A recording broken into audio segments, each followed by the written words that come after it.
C'est-à-dire, au lieu de calculer le taux de variation, on va maintenant calculer la dérivée de f.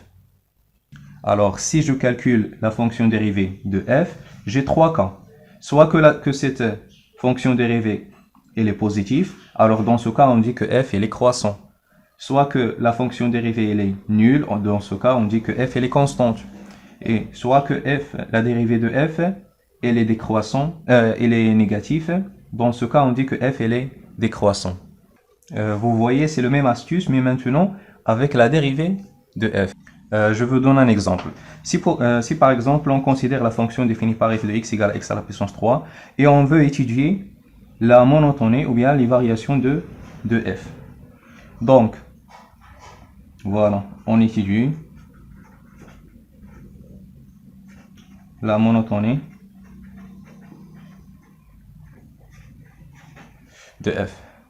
Alors on a dit, il suffit de calculer f' de x, la dérivée de f. Donc, bien sûr, on a la dérivée de cette fonction, c'est la dérivée de x à la puissance 3. Et c'est lui-même, on pose le quotient et je diminue la degré. Donc, c'est 3x à la puissance 2. Alors, donc, la dérivée qu'on a trouvée, c'est 3x au carré. Et 3x au carré, le signe de 3x au carré, il est positif. Parce que x au carré est positif. Alors, on a trouvé que la fonction dérivée, elle est positive. Puisqu'elle est positive, donc f, elle est croissant.